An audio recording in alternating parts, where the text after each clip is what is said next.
महाराष्ट्र सरकारने नाशिक जिल्ह्यातील शेतकऱ्यांना सुखाने जगू द्यायचं नाही असं ठरवलं वाटतं।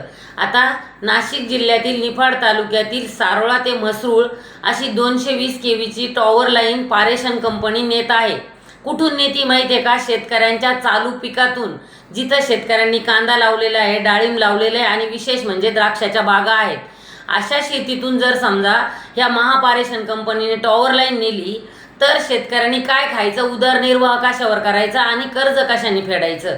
आणि त्यांच्या नाशिकच्या महापारेषणच्या अभियंत्याकडे लेखी अर्ज दिला तरी सुद्धा त्यांचे एक पावरा म्हणून जे ऑफिसर आहे ते कसबे सुकेने इथं येऊन शेतकऱ्यांना जबरदस्ती करू राहिले। शेतकरी संघटनेचे काही कार्यकर्त्यांनी त्यांना अडवण्याचा प्रयत्न केला आणि त्यात एक गोष्ट महत्त्वाची म्हणजे यांनी कुठल्याही शेतकऱ्यांना पूर्वसूचना दिली नाही, नोटीस दिली नाही, त्याचा मोबदला दिला नाही। शेतकऱ्यांच्या जमिनी जबरदस्तीने काढून घेऊ राहिले आणि त्या पावरा या अभियंत्याचं असं म्हणणं आहे की आम्हाला महाराष्ट्र शासनाची परवानगी आहे, महाराष्ट्र शासनाने मुख्यमंत्र्यांनी आम्हाला सांगितलंय की लवकरात लवकर ही टॉवर लाईन उभी राहिली पाहिजे।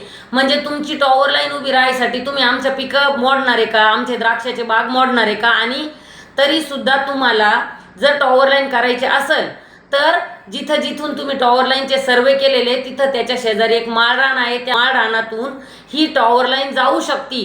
पण जबरदस्तीने आमचे एक हिरे म्हणून, प्रभाकर हिरे म्हणून शेतकरी संघटनेचे नेते, त्यांना विचारलं तुम्ही टॉवर लाईन इथूनच का टाकताय? तर ते म्हणले मला मुख्यमंत्र्याचा आदेश आहे की ही टॉवर लाईन लवकरात लवकर पुरी करायची आणि शेतकऱ्याला काही द्यायचं बी नाही यांना।